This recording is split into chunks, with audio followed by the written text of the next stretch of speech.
एक हजार राज्य माता के चरणों में भाव भरी वंदना। समस्त संयमशील चरित्र आत्माओं के चरणों में भाव भरी वंदना। ज्ञानावरणी क्रम के क्षण हेतु हम ज्ञान की स्तुति पढ़ेंगे। कमर सीधी, आंखें बंद, विनय मुद्रा के साथ। जो जन श्रद्धा भाव से करे सूत्र का ज्ञान, ज्ञानावरणीय कर्म टले प्राप्त करे सद्ज्ञान। आपका ज्ञान अनंत है, मुझे ज्ञान की प्यास। केवल ज्ञानी मैं बनूं, यही है अंतिम आस। केवल दर्शी मैं बनूं, यही है अंतिम आस। इन्हीं शुभ भावनाओं के साथ प्रज्ञा जागरण प्रवेशिका वन में आप सबका स्वागत है। सभी को जय जिनेन्द्र। हमारा 10वें कलिक सूत्र का दूसरा अध्ययन चल रहा है। ठीक है, पहला अध्ययन हम कंप्लीट कर चुके हैं, दूसरे अध्ययन की भी हम 5 गाथाएं पढ़ चुके हैं। आज हमें 6ठी गाथा पढ़नी है। ओके, सभी अपना माइक म्यूट रखेंगे। किसी को कुछ कंफ्यूजन रहा, कुछ पूछना रहा तो वो हैंड रेज करेंगे, या जैसे भी लास्ट में आपके जिज्ञासा का, आपकी शंका का समाधान किया जाएगा। ठीक है, बीच में अपना माइक अनम्यूट ना करें, दूसरे लोगों को अंतराय लगती है और हमारा ज्ञानावरणी क्रम का बंद होता है। अगर हम किसी के ज्ञान में बाधा डालते हैं, किसी के ज्ञानार्जन में व्यवधान उत्पन्न करते हैं, तो हमारा ज्ञानावरणी क्रम का बंद होता है। इसलिए बिल्कुल भी अपना माइक अनम्यूट नहीं करेंगे कि जिससे दूसरों को डिस्टर्ब हो। ठीक है, 6ठी गाथा पढ़ते हैं। पखंडे जलियम जोइम। ध्यान देंगे ना, सब अपना अपना वर्कशीट सामने रखेंगे और मेरे साथ साथ में अपने अपने मन में पढ़ेंगे। पखंडे जलियम जोइम धूम केम दुरासयम। पखंडे वर्ड इजी है, पढ़ने में आ गया होगा। डबल वर्ड है इसलिए वहां पे प्रेशर देना है ख में, है ना। पखंडे जलियम जोइम धूम केम दुरासयम निच्छन्ति वंतयम भोतुम। देखेंगे वंतयम, व के ऊपर भी अम है और य के ऊपर भी अम है, तो निच्छन्ति वंतयम भोतुम कुले जाया अगृंधणे। ठीक है, पखंडे, पखंडे का मतलब होता है गिर जाते हैं। पखंडे यानी गिर जाते हैं। जलियम यानी जलती हुई या ज्वलित, है ना। जोइम यानी ज्योति या अग्नि। ठीक है, धूम केम, धूम केम यानी देखो, धूम केम यानी धूम केतु, यानी धुआं जिसकी क्या है, ध्वजा है। धूम यानी क्या, इसका क्या मतलब समझेंगे अपन, जो धुआं निकलती हुई जो अग्नि है ना, वो। जैसे जब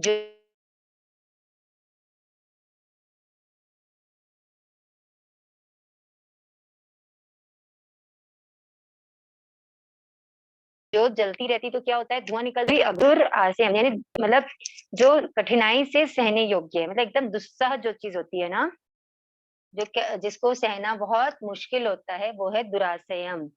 नेच्छन्ति, नेच्छन्ति यानी नहीं चाहते हैं। देखो नेच्छन्ति वर्ड कैसे बना है, क्या बोल रहा है, नेच्छन्ति, है ना। क्या फरमाए हैं, नेच्छन्ति। नेच्छन्ति मतलब न प्लस इच्छन्ति। थोड़ा बहुत संस्कृत का जिनको भी नॉलेज होगा ना, उनको समझ में आ गया होगा कि नेच्छन्ति कैसे बना है। न प्लस इच्छन्ति, न यानी नहीं, इच्छन्ति यानी चाहते हैं, है ना, इसलिए ये नेच्छन्ति बना है, तो नहीं चाहते हैं। वंतयम, वंतयम का मतलब होता है वमन किए हुए विषय को, विष को, वमन किए हुए विष को। यहाँ पर विषय नहीं है, इसको सब करेक्शन कर लेंगे ना, वो विषय नहीं है, वो क्या है, विष है। वमन किए हुए विष को, है ना। भोक्तुम यानी भोगने की, वमन किए हुए विष को भोक्तुम यानी भोगने की या भोगने के लिए, कुले यानी कुल में, ठीक है, कुल में, जाया यानी उत्पन्न हुए, और लास्ट है अगंधणे, अगंधणे यानी अगंधन, अगंधन नामक कुल में उत्पन्न हुए। देखो ये जो यहाँ से जो है ना एक स्टोरी स्टार्ट होती है। मतलब क्या होता है, जब मैंने आपको बताया ना दशवैकालिक सूत्र किसके लिए रचित किया गया था, दशवैकालिक सूत्र मणक मुनि के लिए रचित किया गया था। तो मणक मुनि कौन थे, बालक थे, है ना। बालक हो या कोई भी हो, किसी को भी समझाने के लिए ना अपने को कभी कभी कुछ एग्जाम्पल देना पड़ता है, कोई स्टोरी बतानी पड़ती है। तो यहाँ पर भी एक स्टोरी आ रही है कि साधुचर्या कैसी होनी चाहिए, ठीक है। तो वो कैसी स्टोरी है कि एक बार क्या होता है सौराष्ट्र नाम का देश होता है, ठीक है। सौराष्ट्र नाम की एक नगरी थी, जो कैसी थी, द्वारिका के जैसी थी, है ना। 12 योजन लंबी, 9 योजन चौड़ी। तो उस समय ना भगवान श्री कृष्ण जो थे वो वहां पे द्वारिका में राज्य करते थे, और उनके पिता जो थे, उनके पिता के सबसे बड़े भाई के पुत्र थे भगवान अरिष्ट नेमि, ठीक है। तो जब भगवान अरिष्ट नेमि जब युवा हो जाते हैं ना, तो उनका विवाह राजमती जी के साथ तय होता है। राजमती जी के साथ विवाह की तिथि आ जाती है। विवाह के लिए जब अरिष्ट नेमि भगवान जाते रहते हैं, तो वो देखते हैं कि बहुत सारे पशु पक्षियों को बाड़े पिंजरों में बंद रखा हुआ था। तो भगवान पूछते हैं कि ये पशु पक्षी यहाँ किस लिए बंदी बनाए हुए हैं। तो जो सारथी रहते हैं ना, वो कहते हैं कि भगवान ये पशु पक्षी आपके विवाह में आए हुए जो मेहमान है ना, जो क्या मतलब मांसाहारी जो मेहमान हैं, उनके भोजन के लिए बंदी बना के रखे हुए हैं। तो ये सुनते ही जो भगवान अरिष्टनेमी थे ना, वो बहुत ही दुखी हो जाते हैं, बहुत उदासीन हो जाते हैं, उनका मन बहुत व्यथित हो जाता है। वो बोलते हैं कि मेरे विवाह के लिए इतने पशु पक्षियों का वध, मुझे धिक्कार है, मतलब मुझे ऐसा काम करना ही नहीं है कि जिससे इतने पशु पक्षियों का वध हो। तो वो विवाह के लिए मना कर देते हैं, और वो अपना मुकुट और अपना जो राज्य चिन्ह होता है उनका, वो छोड़ के पूरे आभूषण जो है ना, वो सारथी को दान में दे देते हैं और अपने महल लौट जाते हैं। और 1 साल तक के लगभग 3 अरब 88 करोड़ 80 लाख स्वर्ण मुद्राओं का दान देते हैं 1 वर्ष तक के, और 1000 पुरुषों के साथ संयम अंगीकार करते हैं। विवाह उन्होंने जब अपना विवाह कैंसिल किया, अपनी शादी कैंसिल की, उसके बाद 1 साल तक के क्या दिया, वर्षी दान दिया, और फिर 1000 पुरुषों के साथ वो दीक्षा अंगीकार करते हैं। तो जब भगवान अरिष्टनेमी ने दीक्षा अंगीकार की, तो राजीमती जी भी क्या किए, वो भी अपने, भले उनकी शादी नहीं हुई थी, लेकिन वो मन ही मन तो भगवान को अपना पति मान चुकी थी ना। तो उनके वियोग में उनको भी क्या आ गया, वैराग्य आ गया, और उन्होंने भी लगभग 700 अपनी सहेलियों के साथ में दीक्षा अंगीकार की। तो दोनों तो साधु, मतलब साधु बन गए, दोनों मुनि बन चुके थे। एक बार ऐसा होता है कि अपनी साध्वी समुदाय के साथ ना राजमती जी भगवान अरिष्टनेमी के दर्शन के लिए जाती रहती हैं, रैवतक पर्वत की तरफ जाती हैं। तो उस समय अचानक क्या होता है, रास्ते में बहुत ज्यादा आंधी तूफान वर्षा चालू हो जाती है। वर्षा के कारण जो जितनी भी सतियां साध्वी समुदाय थे ना, कोई इधर कोई इधर कोई इधर, मतलब जैसा भी एक शेड देख के सभी अपने अपने स्थान पे पहुंचती कि शेड जहाँ पे जिनको मिल जाए। तो फिर ऐसे ही राजीमती जी भी सबसे तो अलग हो ही गई थी। उनको एक गुफा दिखाई देती है, वो गुफा में चली जाती हैं। तो गुफा में जब जाती हैं वो, तो उनको लगता है कि गुफा में कोई भी नहीं है ना। तो वो गुफा को निर्जन समझ के, कि यहाँ पर कोई भी नहीं है ऐसा समझ के, वो अपने वस्त्र जो गीले हो चुके थे ना, उनको सुखाने के लिए फैला देती हैं, और खुद अपने आप को सिकुड़ के बैठ जाती हैं। तो लेकिन ऐसा होता है कि उस गुफा में, एक्चुअली गुफा में अंधेरा था तो राजीमती जी को दिखा नहीं, लेकिन राजीमती जी के जो सांसारिक देवर रथनेमी है ना, वैष्णवी भगवान के भाई, वो वहां पे वो करते रहते हैं, क्या बोलते हैं, ध्यानस्थ रहते हैं। जो रथनेमी थे वो वहां पर ध्यानस्थ रहते हैं पहले से। अचानक क्या होता है, जब बिजली चमकती है ना, तो रथनेमी की नजर राजीमती जी पे पड़ती है, जो उस समय निर्वस्त्र होती हैं, और उनका मन चंचल हो जाता है। वो राजमती को देख के, मतलब देख के वो कामभूख की ओर आकर्षित होते हैं, उनका मन चंचल हो जाता है, और वो राजमती जी से भोग की याचना करते हैं। तो उस समय राजीमती जी जो हैं, वो रथनेमी को समझाती हैं। वो रथनेमी से कहती हैं, वो क्या कहती हैं, इस आ, वो जो कहती हैं वो इस गाथा में उसका अर्थ दिया हुआ है। कौन सी गाथा? छठी गाथा में। ठीक है, तो मतलब ये छठी गाथा का फ्लैशबैक मैंने आपको बताया है। अब हम ये सुनेंगे कि राजमती जी रत्नेमी से क्या कहती हैं। राजमती जी रत्नेमी से कहती हैं कि अगंधन कुल में उत्पन्न हुए जो सर्प होते हैं ना, सांप की दो प्रजातियां होती है।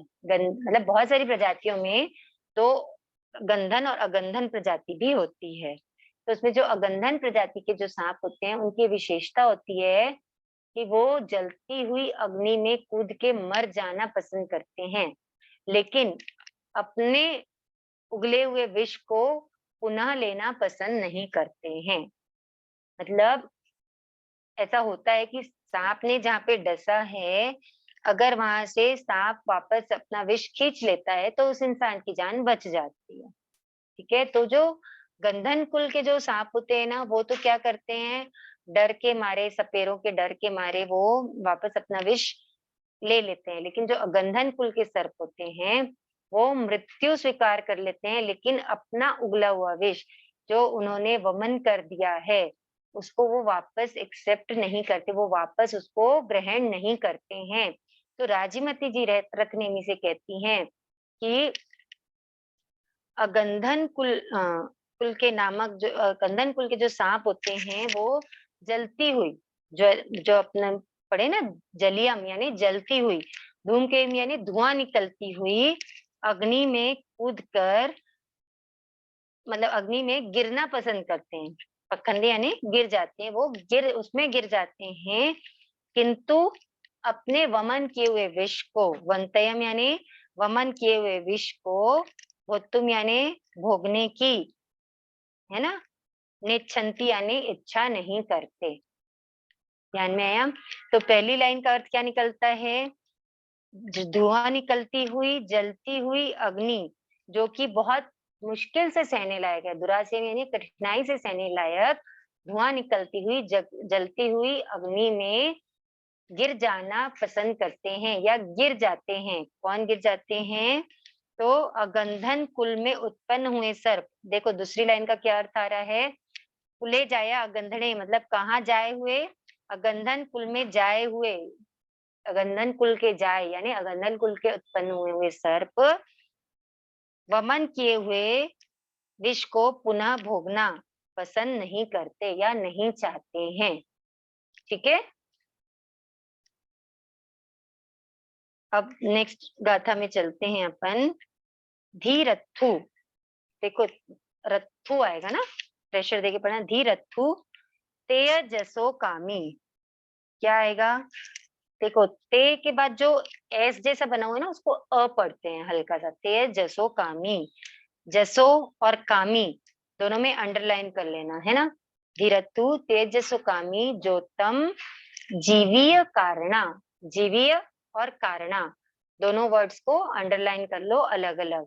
जीवीय कारणा, वंतम इच्छसी आवेयुम सेयम ते मरणम भवे। भगवान फरमाते हैं धीरथु यानी धिक्कार हो। अभी कौन किससे कह रहा है, ये सारी बातें जो हैं वो राजमती जी रथनेमी से कह रही हैं। क्या कहती हैं वो, धिक्कार हो, ते यानी तुझे, जसो अजसो कामी। देखो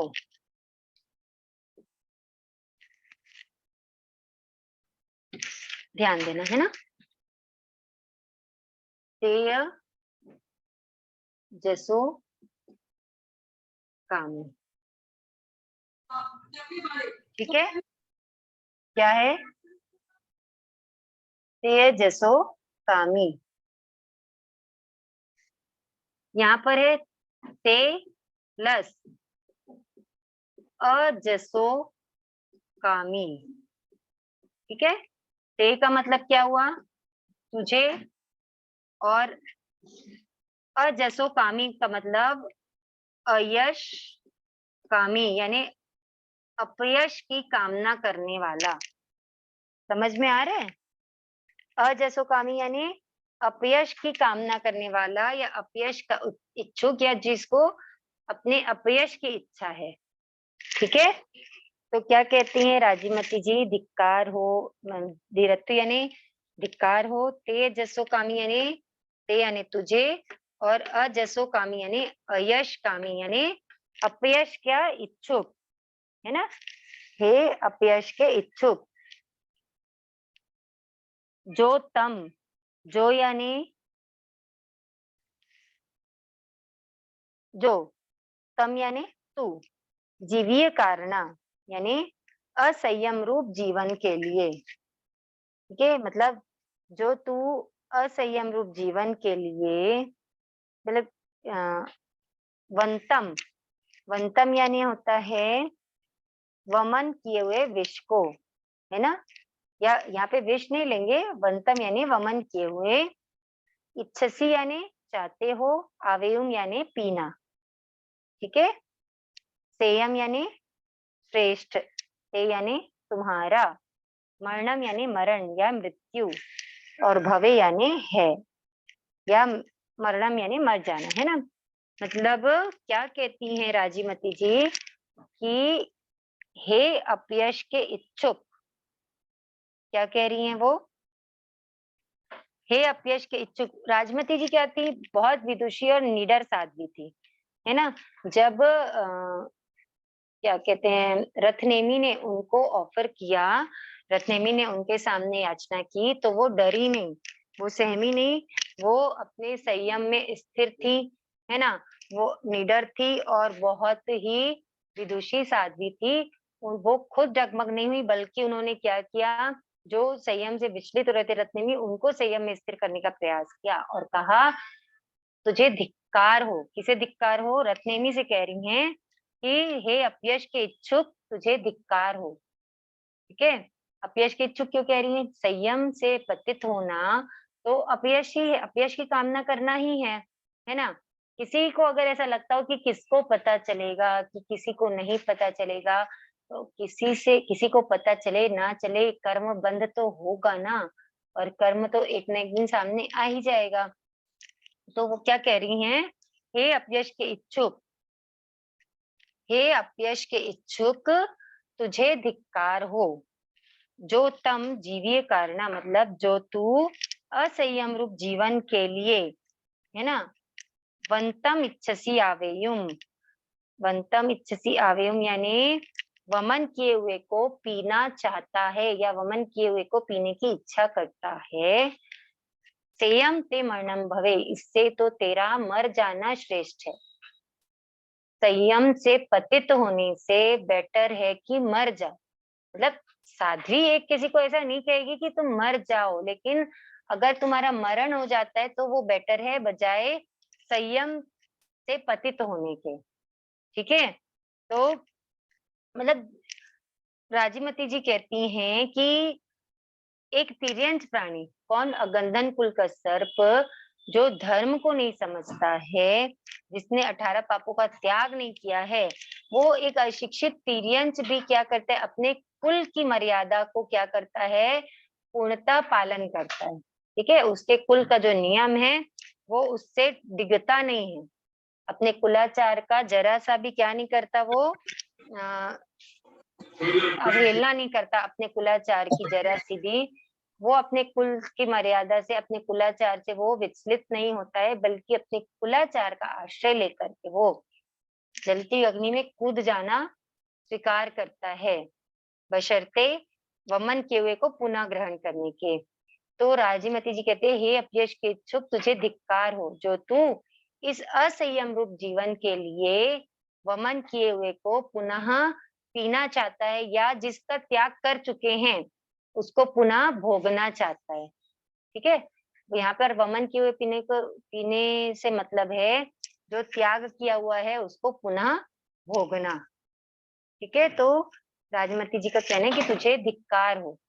किससे कह रही है वो? रथ नेमी से कह रही हैं कि इससे तो तेरा क्या है, मर जाना श्रेष्ठ है। मतलब असंयम रूप जीवन में जाने से बेटर है कि संयम में ही मृत्यु हो। संयम जीवन में मृत्यु होना बेटर है असंयम रूप जीवन जीने से। तो ऐसा राजीमती जी रत्नेमी को समझाती हैं। ठीक है,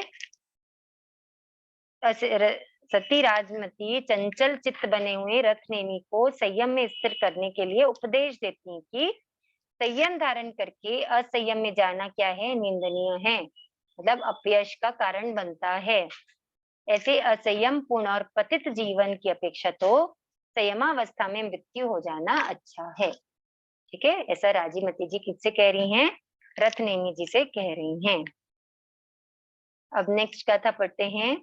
अहम च भोगरायस्स तम च सी अंध गवर्णहीनो।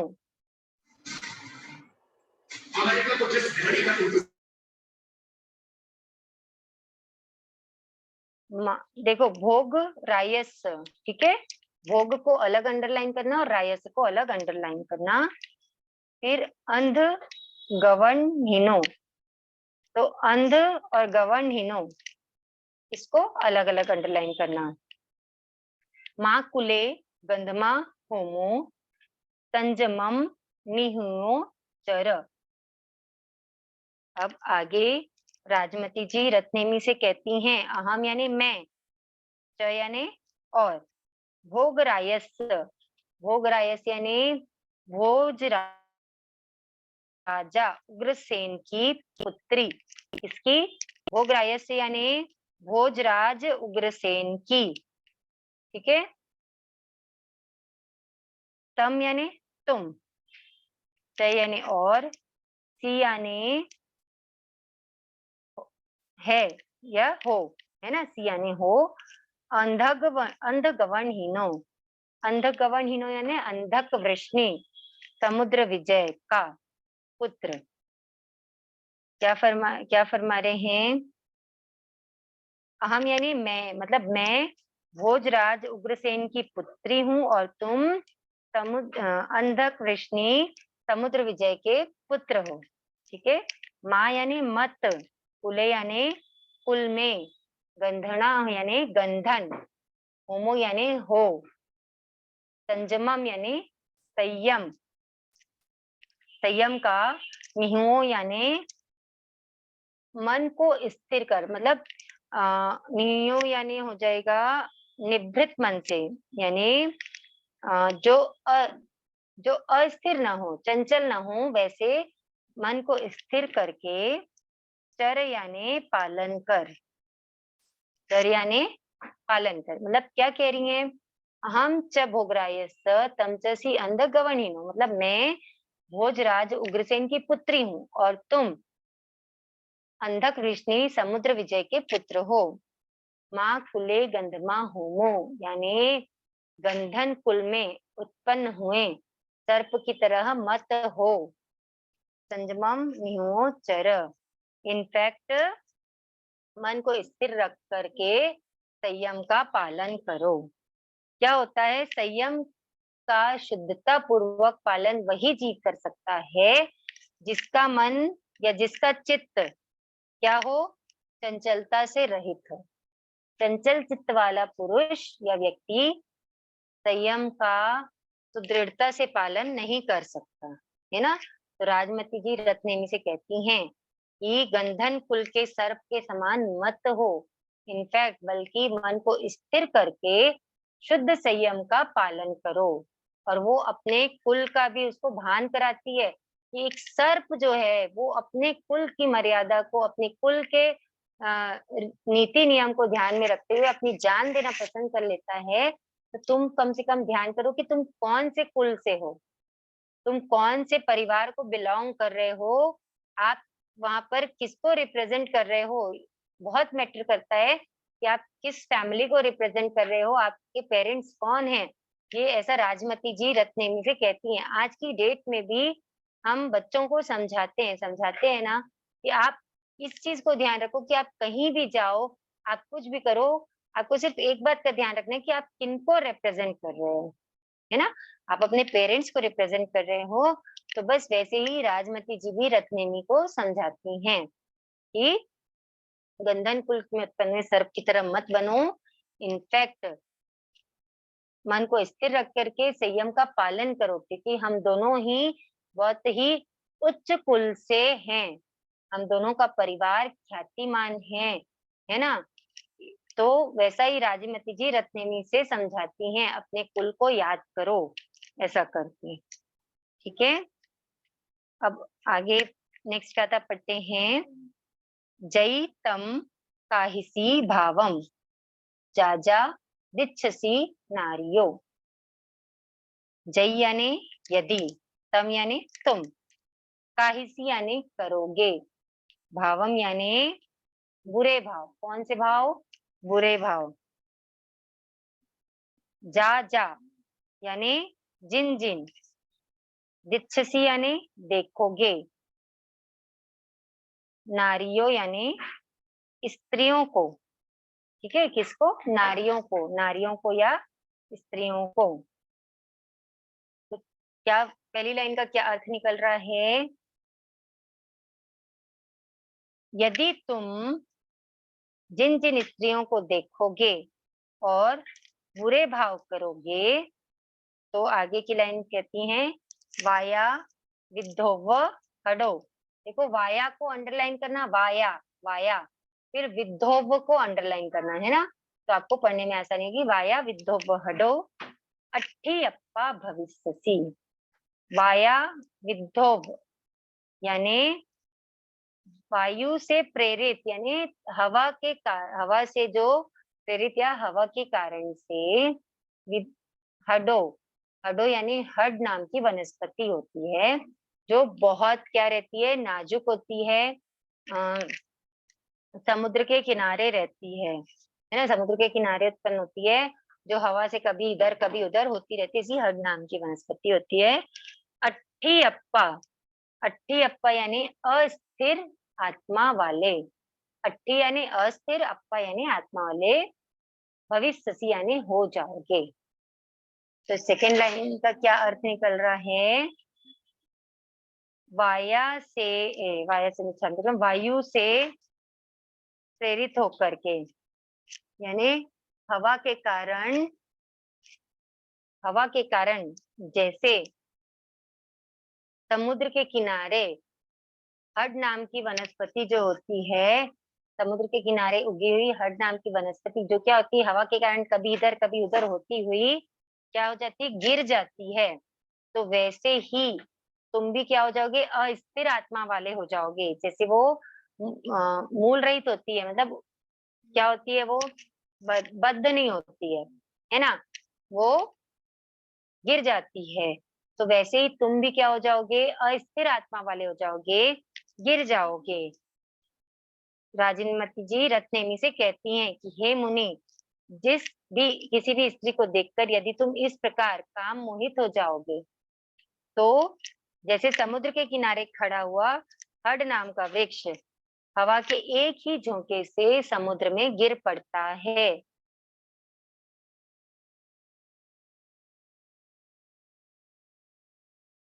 वैसे ही तुम्हारी आत्मा भी क्या होगी, राजमती जी कह रही हैं रथनेमी से। ठीक है, मतलब क्या होगा, संयम से जब डिग जाओगे, असंयम में चले जाओगे, तो क्या होगा, भव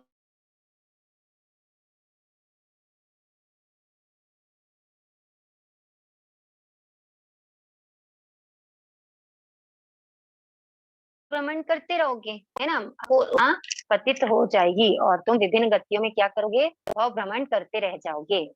ठीक है, अब यहाँ से थोड़ा सा पॉजिटिविटी स्टार्ट होती है यहाँ से, है ना, थोड़ी सी। क्या फरमा रहे हैं भगवान, फरमा रहे हैं तीसे सो वर्णम सोचा संजयाई सुभाषियम अंकुशेन जहा नागो धम्मे संपड़ी वायु। तीसे, तीसे यानी देखो संपड़ी वायु, इसको अंडरलाइन कर लेना, संपड़ी वायु।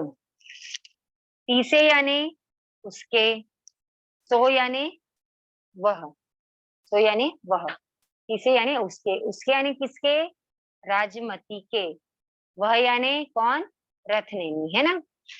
वर्णम यानी वचन, तो कैसे वचन, तो सुभाषित वचन, है ना, वचन। सोचा यानी सुनकर, ठीक है। संजयाई यानी संयमवती के, संयमवती कौन है, राजमती जी कौन है,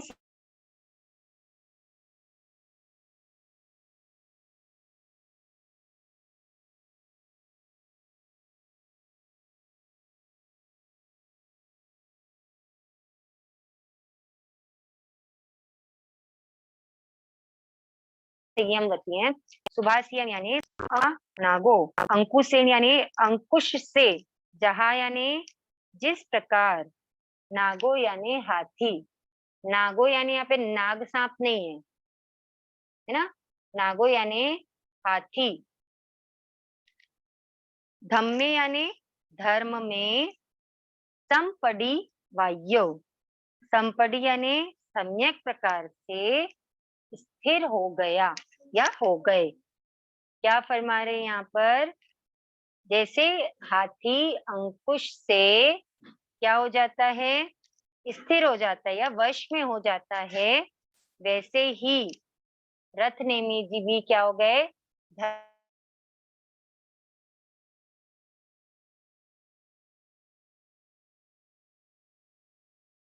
धर्म में स्थिर हो गए। सुभाषित यानी संयमवती के सुभाषित वचन, सोचा यानी सुनकर, किसे सो यानी उस, सो यानी वह, उस संयमवती के, ये गाथा फिर से रिपीट करें, मैं वही रिपीट कर रही हूँ।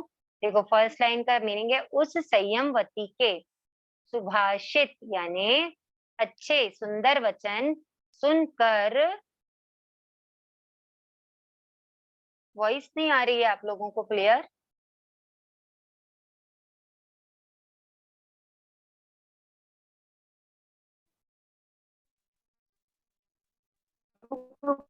आ रही है। अच्छा अब बताएंगे, है ना, ठीक है। तीसे यानी उसके, है ना, उसके यानी किसके, राजमती जी के। अभी भी क्लियर नहीं आ रही है,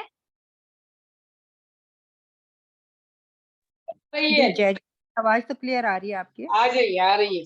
ठीक है ठीक है। तो अगर ठीक है, अगर किसी हो सकता है आप लोगों के साइड किसी के नेटवर्क इशू हो, तो राजमती जी के यानी संयमवती, वो जो उस संयमवती, कौन है संयमवती, राजमती जी, ठीक है।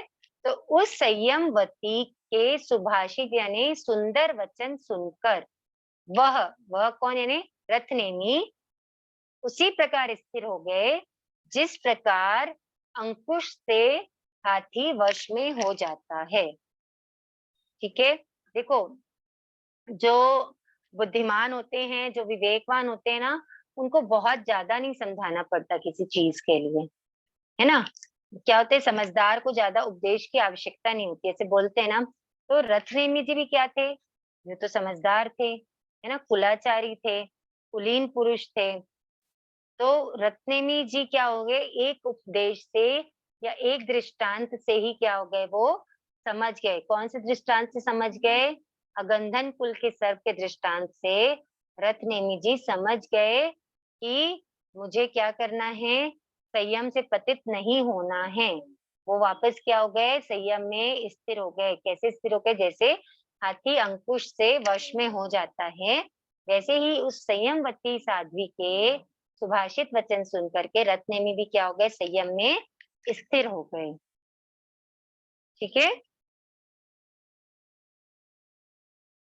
अब नेक्स्ट गाथा पढ़ते हैं। एवं करेंति संबुद्धा पंडिया पवियक्षणा वीणीयट्टन्ति भोगेषु जहासे पुरी सुत्तमो। देखो क्या होता है, जो अच्छे कुल के पुरुष होते हैं ना, वो शिक्षा से ही मान जाते हैं, उनको डांटना या मारना नहीं पड़ता। मतलब जो बोलते हैं ना, अच्छे संस्कार वाले बच्चे समझाने से समझ जाते हैं, वैसे ही अच्छे कुल के पुरुष कहते हैं शिक्षा से मान जाते हैं। तो एवं यानी इस प्रकार, जैसा पहले बताया गया है, करेंती यानी करते हैं, संबुद्धा, संबुद्धा यानी तत्वज्ञ, संबुद्ध, संबुद्धा यानी क्या है, तत्वज्ञ या संबुद्ध। संबुद्ध किसको बोलेंगे, जो बुद्धि से संपन्न है ना, जो बुद्धि से संपन्न है, प्रज्ञा से संपन्न है, वो कौन है, संबुद्ध है। ठीक है, पंडिया यानी पंडित।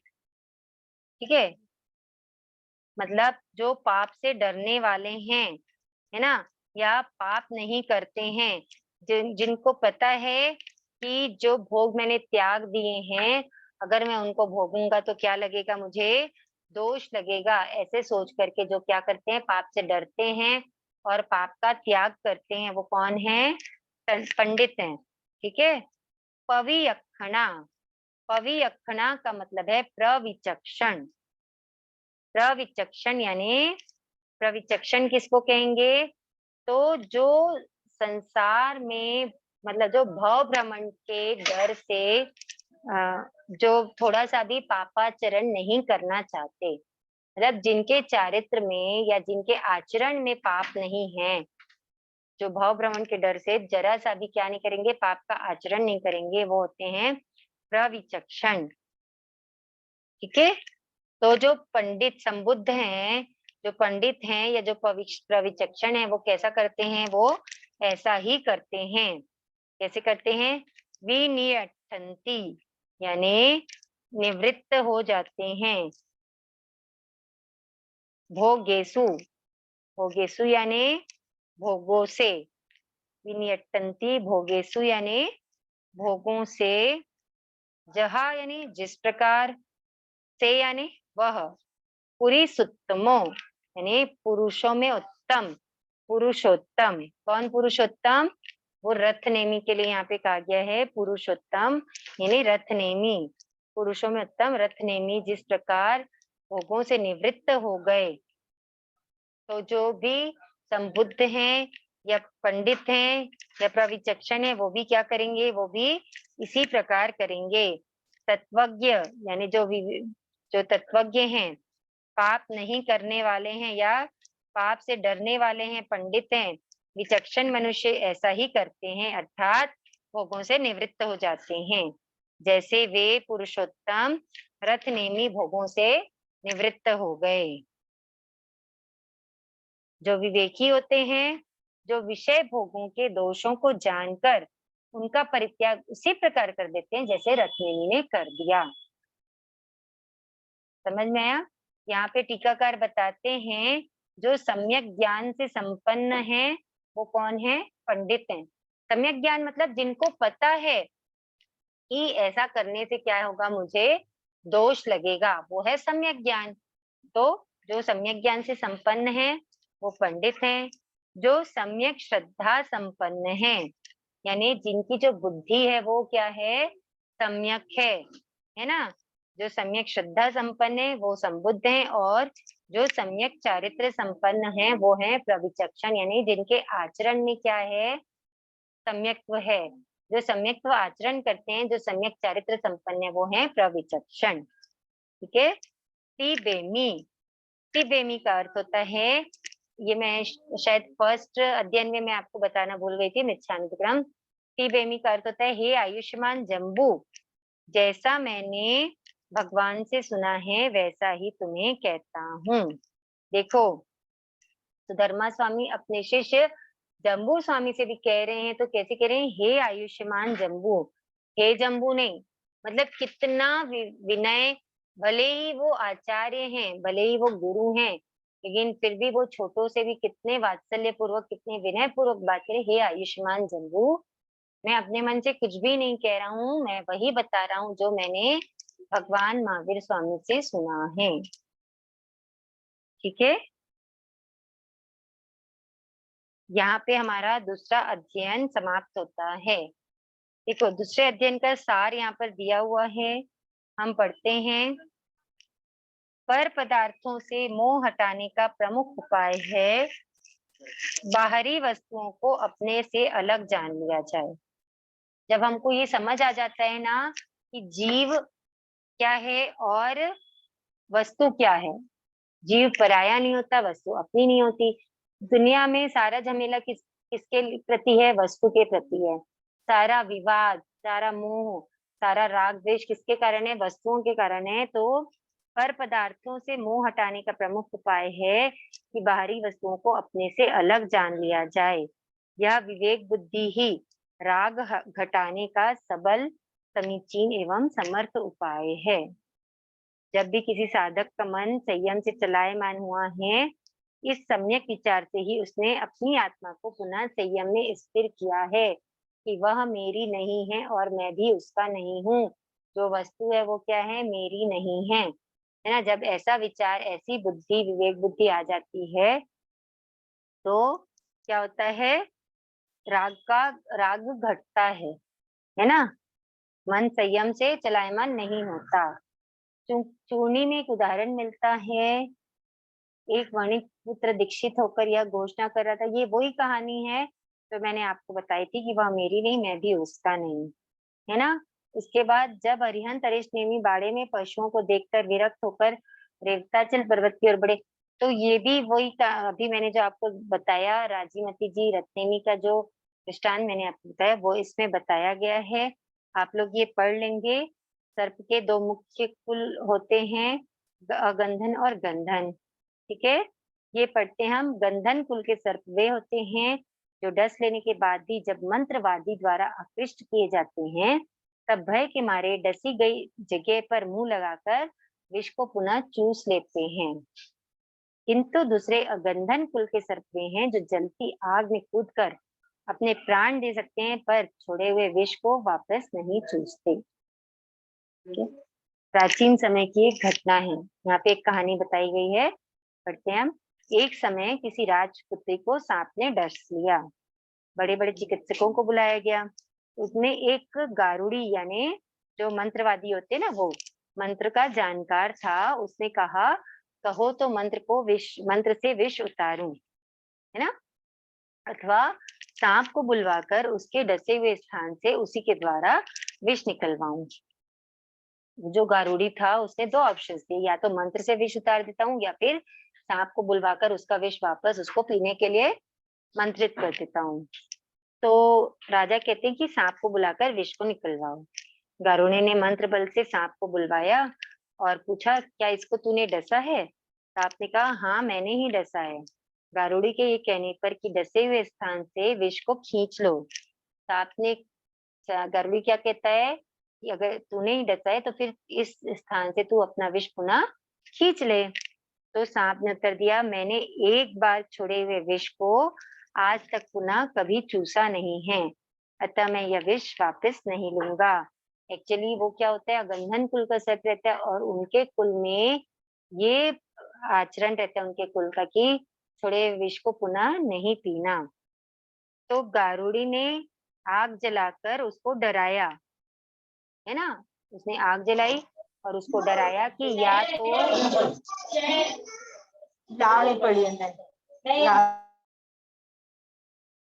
उसने डराया कि या तो डसे हुए विष को निकाल लो, यानी या तो डसी हुई जगह से वापस अपना विष को निकाल लो, या फिर ये जो जलती हुई अग्नि है इसमें तुम प्रवेश करो।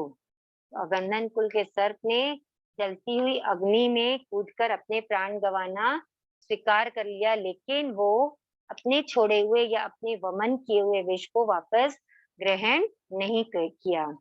इस प्रकार सम्यक रूप से प्रतिबोध प्राप्त होने पर रत्नेमी संयम में स्थिर हुए।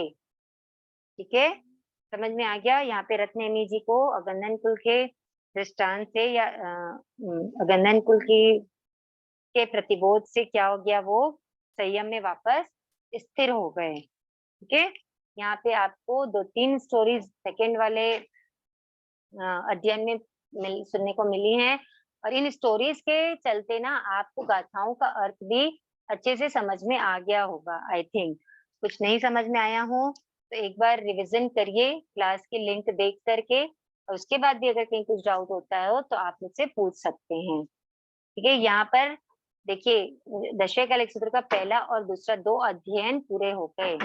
अब मैं आपको कल या परसों जैसे भी होगा एक होमवर्क शीट सेंड करूंगी ग्रुप में। ठीक है, ये होमवर्क शीट आप लोगों को सॉल्व करनी है।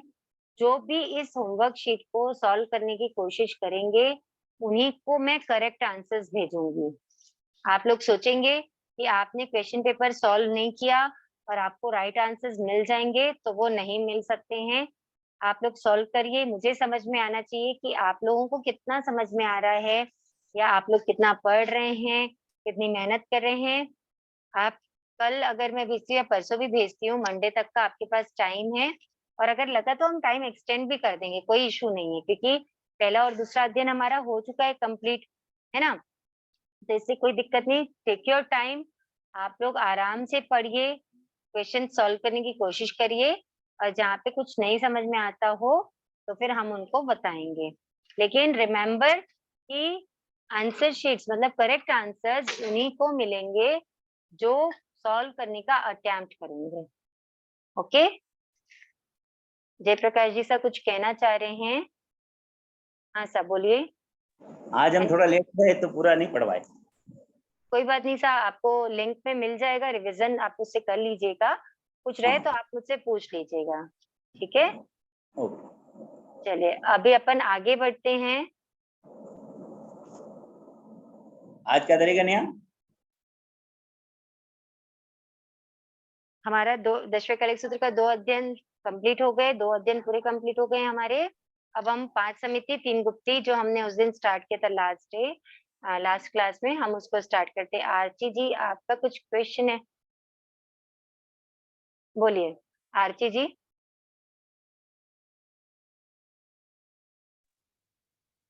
आरती जी अनम्यूट करेंगे खुद को, क्या कहना चाह रहे हैं? मुझे लगता है बाय मिस्टेक उनसे हैंड रेज हो गया है। अब हम चलते हैं अपने थोकड़े विभाग की ओर। ठीक है, तो थोकड़े में हम कर रहे हैं 5 समिति 3 गुप्ती का थोकड़ा। फटाफट बताएंगे 5 समिति 3 गुप्ती का थोकड़ा कौन से शास्त्र से लिया हुआ है? जल्दी जल्दी लिखेंगे मैसेज में, उत्तराध्ययन के 24वें अध्ययन से। अध्ययन सूत्र से। सब लोग 24वें अगर अध्ययन से। बोलने लगेंगे, सब लोग अगर बोलने लगेंगे तो मुझे किसी की भी आवाज सुनाई नहीं देगी, है ना। इसलिए कोशिश करें कि टाइप करके आंसर लिखें। ठीक है, तो श्री उत्तराध्ययन सूत्र के 24वें अध्ययन से 5 समिति और 3 गुप्ती का थोकड़ा लिया गया है। आपको 24 कैसे याद कर रखना है, मैं आपको बताऊं एक तरीका। देखो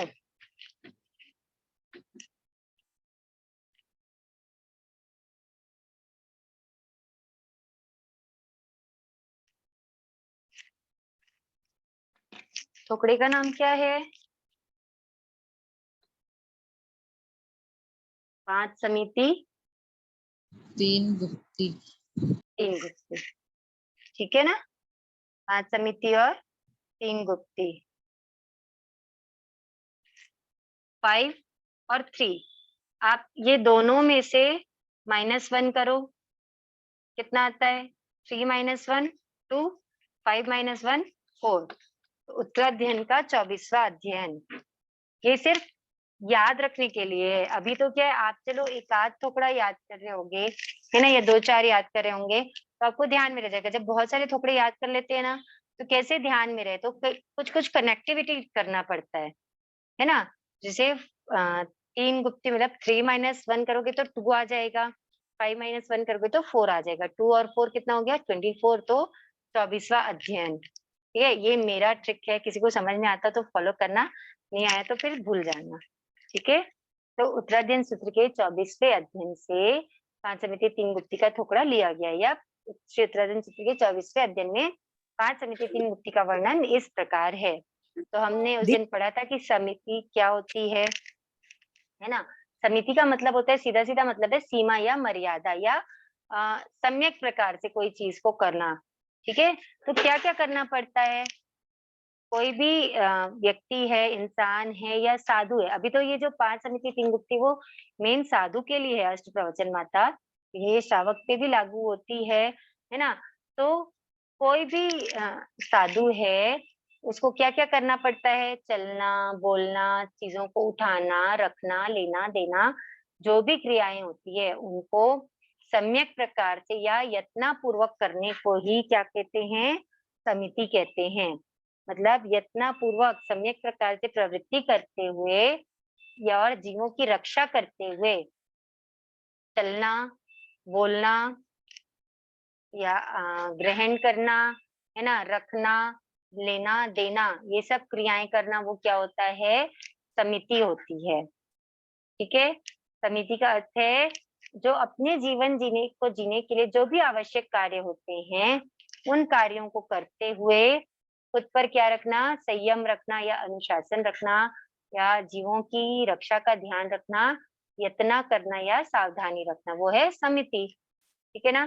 तो समिति 3 प्रकार की है, नियमित छात्र समिति 5 प्रकार की है, क्रिया समिति, भाषा समिति, इष्टा समिति, आदान भंड मात्र निक्षिप्ना समिति, और उच्चार प्रस्वन खेल सिंहान जल परिस्थापिका समिति। ये 5 समितियां हैं, जिसमें से हम क्रिया समिति पढ़ चुके हैं। ओके, आज हम पढ़ेंगे भाषा समिति। ठीक है, भाषा समिति मतलब वो क्या हो गया, देखो सीधी सीधी बात है, मैंने आपको बताया था कि साधु कोई भी काम जो है वो अनावश्यक रूप से नहीं करते हैं। इसलिए एक पॉइंट तो आपको बिल्कुल ध्यान में रखना है कि आवश्यकता होने पर, ठीक है, जैसे ईर्या समिति में चलना है या गमनागमन करना है तो कब करना है, आवश्यकता होने पर। उसी प्रकार भाषा समिति मतलब क्या हो गया, बोलने से रिलेटेड हो गई, है ना।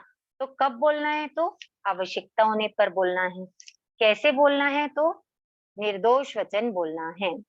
निर्दोष वचन मतलब जो दोष रहित वचन है। तो दोष कौन से होते हैं, तो वचन के 8 दोष होते हैं। कौन कौन से होते हैं, क्रोध, मान, माया, लोभ, हास्य, भय, मौखर्य, मौखर्य यानी वाचालता मतलब बहुत ज्यादा बोलना, और विकथा यानी विकथा यानी जो क्या बोलना चाहिए, पाप की कथा हो, मतलब जो बात करने से कर्म बंद हो, वो होती है विकथा। तो ये 8 प्रकार की भाषा बोलना क्या है, वचन के दोष हैं। तो आवश्यकता होने पर वचन के इन दोषों को टालकर निर्दोष वचन की प्रवृत्ति करना क्या हो गया, भाषा समिति हुआ। समझ में आया। भाषा समिति क्या होती है, वचन के 8 दोषों को टालकर निर्दोष वचन की प्रवृत्ति, आवश्यक होने पर वचन के 8 दोषों को टालकर निर्दोष वचन की प्रवृत्ति भाषा समिति है। Got it. अब जैसे एरिया समिति के 4 भेद थे, वैसे ही भाषा समिति के 4 भेद है, द्रव्य, क्षेत्र, काल और भाव। द्रव्य से मतलब भाषा कैसी बोलना उनको, तो कैसी बोलना, तो कठोर, कर्कश, छेदकारी, भेदकारी, निश्चयकारी, सावध्य, क्लेशोत्पादक और मिश्र। ये 8 प्रकार की भाषा नहीं बोले। कठोर, कठोर यानी एकदम कठोर भाषा। कर्कश यानी जो सुनने में अच्छी ना लगे, है ना। छेदकारी मतलब जो किसी का हृदय छेद दे, ऐसे बोलते ना, सीधा जाकर दिल में तीर जैसे चुभी बात, तो छेदकारी। भेदकारी यानी जो किसी का राज उत्पन्न करे, ठीक है। निश्चयकारी यानी ऐसा होगा ही, वो ऐसी भाषा निश्चयकारी भाषा साधु नहीं बोलते। सावधि यानी पाप युक्त। क्लेश उत्पादक यानी जिस भाषा को करने से, जिस बात को करने से क्लेश उत्पन्न हो। और मिश्र यानी जहाँ पे सच और झूठ मिश्र हो। तो ऐसी भाषा, ये 8 प्रकार की भाषा साधु नहीं बोले, श्रावक को भी नहीं बोलनी चाहिए। ये 8 प्रकार की भाषा ना बोलें। ठीक है, देखो आप देखिए कभी भी मार्सा और कोई भी बात बोलते हैं तो उसपे संभावना बोलते हैं ना। मार्सा कल का प्रवचन तो लगभग 8 बजे, ये तो लगभग बोलेंगे या 8 बजे की संभावना है, ऐसे फरमाएंगे मार्सा। मार्सा कभी नहीं फरमाते कि 8 बजे हो जाएगा, फरमाते हैं क्या? नहीं फरमाते। आप कभी कोई मार्सा दूसरे मार्सा से समय भी पूछेंगे ना कि मार्सा कितनी बजी होगी, तो मार्सा फरमाएंगे लगभग 3 बजे हैं या जो भी समय हुआ है। तो क्यों? क्योंकि साधु कभी भी निश्चयकारी भाषा नहीं बोलते, है ना? इसके अतिरिक्त कठोर, कर्कश, छेदकारी, भेदकारी तो बोलते ही नहीं है। हम कितना ही बड़ा-बड़ा पाप कर लें, हम प्रायश्चित के लिए किनके पास जाएँगे? साधु के पास जाएँगे। हम उनके सामने अपनी पूरी क्या बोलना चाहिए, जीवनी खोल के रख देंगे। खुली किताब की तरह आप उनके सामने रहिए। वो आपकी जो भी सीक्रेट्स हैं या आपने जो भी किया है, वो दूसरों के सामने ओपन नहीं करेंगे। ठीक है? वैसे भेदकारी भाषा साधु नहीं बोलते। ठीक है? जिस जिस भाषा को बोलने से पाप लगे या पाप की प्रवृत्ति हो, वैसी भाषा साधु नहीं बोलते। साधु बोलते हैं क्या कभी कि अ, आ जाना या खाना खा लो, ऐसा कुछ बोलते हैं क्या? नहीं बोलते ना। क्यों नहीं बोलते हैं? क्योंकि वो पापकारी भाषा होती है। उसमें सीधे-सीधे डायरेक्टली पाप लगता है। ठीक है? क्या वो फरमाते गुरुजन हमेशा क्या फरमाते हैं? अवसर देखना। मतलब आप अपना अवसर देखना।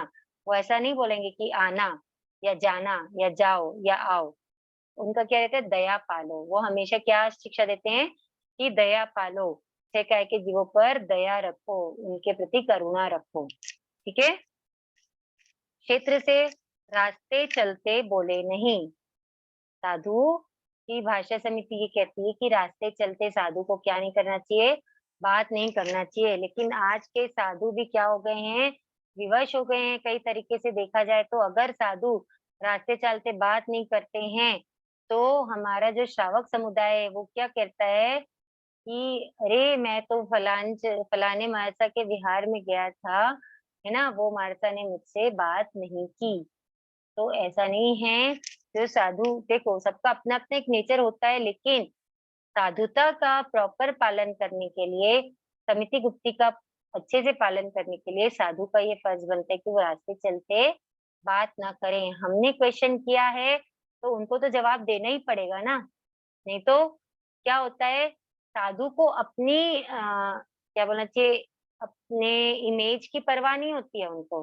उनको क्या परवाह होती है कि अगर मैंने इनको जवाब नहीं दिया, तो ये श्रावक इनकी श्रद्धा क्या हो जाएगी, धर्म के प्रति कम हो जाएगी या साधुओं के प्रति कम हो जाएगी। साधु की फिर वो महाराजा के जाना अगर छोड़ देंगे, तो इनको ज्ञानार्जन कहाँ से होगा, है ना? ये सोच के साधु क्या करते हैं, अगर हमने बात की, तो वो हमारी बात का रिप्लाई करते हैं।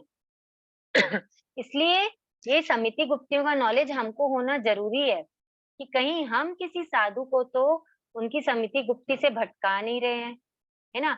जब तक हमको नॉलेज नहीं होगा, तब तक के तो हम यही करेंगे। अभी तक के अगर आपको नहीं पता था कि साधु को रास्ते चलते बात नहीं करनी चाहिए, अभी तक के तो आपने बात करी ही होगी साधुओं से विहार में रास्ते चलते। तो ये ध्यान रखना है, ठीक है? काल से 1 प्रहर रात्रि व्यतीत हो जाने के बाद सूर्योदय तक ऊंचे स्वर में नहीं बोलें। 1 प्रहर रात्रि, प्रहर का मतलब सबको पता ही होगा, मतलब शाम ढलने के बाद 1 प्रहर जब बीत जाता है उसके बाद सुबह तक के ऊंचे स्वर में साधु नहीं बोलें, के ज्यादा जोर से नहीं बोलते। और भाव से क्रोध, मान, माया, लोभ, हास्य, भय, मुखरी, वचन और विकटता, ये जो 8 दोष मैंने बताया ना, वचन के जो 8 दोष हैं, इनको टाल करके या इस प्रकार ये 8 प्रकार की राग द्वेष उत्पन्न करने वाली भाषा साधु नहीं बोलें। ये हो गई भाषा समिति। ठीक है? इससे हैंड रेज किया हुआ है यूजर्स आईफोन। हाँ सर, आप अनम्यूट करेंगे खुद को। हाँ दी, जय जिनेन्द्र, मैं प्रोमला बोल रही हूँ। जय हाँ, जैसा जिनेन्द्र। आपने वो मेथड बताया था तो तरीका तो अच्छा लगा, तो कैसे मतलब निकालना है वो? एक माइनस करके, जैसे 36 अध्ययन होते हैं उत्तराध्ययन के, तो देख, नहीं नहीं, 36 अध्ययन नहीं। ये हाँ क्या हाँ। है, हमने क्या पढ़ा कि 5 समिति 3 गुप्ती। हाँ, आप हाँ हाँ। 5 समिति है ना, तो 5 - 1 करो, 3 - 1 करो। अच्छा। ध्यान में आया? अभी अपन हाँ किसका जी। पढ़ रहे हैं? 5 समिति 3 गुप्ती का पढ़ रहे हैं। तो 3 जी। - 1 क्या हो गया? 2 हो गया। 5 - 1 हाँ। 4 हो गया। उत्तराध्ययन सूत्र में 36 अध्ययन है। अब अपने को ये ध्यान रखना है कि 5 समिति 3 गुप्ती का थोड़ा कौन से अध्ययन में है तो ना? जैसे तो पहले नीचे का लिया हमने, हाँ, पहले पहले 3 - गुप्ती 1 का 2 लिया। लिया। पहले गुप्ती ले लिया, फिर समिति ले लिया। देखो, अच्छा। ये अगर अपन पहले ऊपर का लेते हैं तो 42 हो जाता है। अपने को हाँ पता है जी। 42 तो आ ही नहीं सकता, क्योंकि उत्तराध्ययन सूत्र हाँ, में कितने अध्ययन है टोटल? 36 36 है। तो ये आ नहीं हाँ। सकता, इसलिए हमने पहले नीचे का लिया, बाद में ऊपर का ले लिया। तो आगे कैसे और मतलब निकालने हो तो? वो तो जैसे जैसे समझ में आता है। अब मुझे क्या होता है, मुझे रटी हुई चीजें याद नहीं रहती है ना, तो मैं कुछ हम्म। कुछ इसी तरीके से चीजों को ध्यान में रखती हूँ। इसलिए नहीं, मुझे बहुत लगा कि अच्छा कुछ लगा मेरे ये। जैसे होंगे। हाँ, नहीं नहीं, कुछ अगर बहुत मेरे अच्छा टाइप। लगा। हाँ। हाँ, इसलिए मैंने शेयर कर दिया कि आप लोग ऐसे हम्म। ध्यान रख सकते हैं। ठीक है। थैंक यू दी। हाँ जी, थैंक यू। मेरी क्लास एक्चुअल में नहीं हो पा रही क्योंकि मेरी दूसरी क्लास चलती है ना इस टाइम, वही टाइम पे। हाँ, कोई आप रिकॉर्डिंग से करते रहिए ना, आपका हो ठीक है। जाएगा। ठीक। आरची चोपड़ा, ये नंबर ग्रुप में ऐड कर देना। आरची जी, आप मुझे मैसेज करिएगा जय जिनेन्द्र, मैं आपको ग्रुप की लिंक शेयर कर दूंगी। आप उनको फिर ग्रुप की लिंक शेयर कर दीजिएगा। ठीक है। और किसका है? मधु जी, अनम्यूट करेंगे।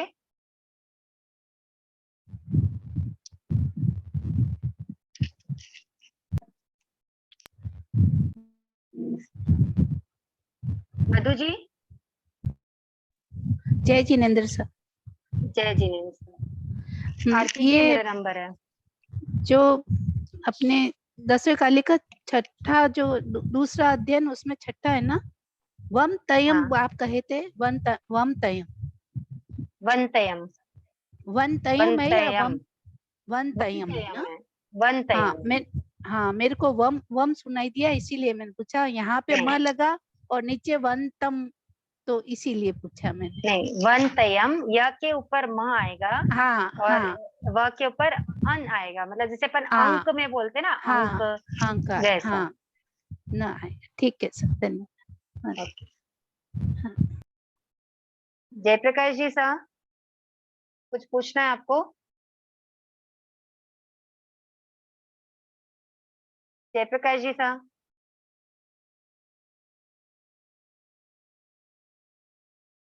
शायद सुन नहीं पा रहे हैं। जय जिनेन्द्र, जय चलिए, जिनेन्द्र, जय जिनेन्द्र। जय जिनेन्द्र सा। ये आपने बताया ओके। था ना, क्रोध मान माया लोभ, और क्या बताया था? 8 दोस्त क्या बताए थे? क्रोध, मान, माया, लोभ, हास्य, भय, मौखर्य और विकथा। जो भाव से में दिया हुआ है, ये जो देखेंगे भाव से में जो दिए हुए हैं ना 8 ऊपर हाँ। लास्ट में, वो 8 प्रकार के जो है वो वचन के 8 दोष हैं।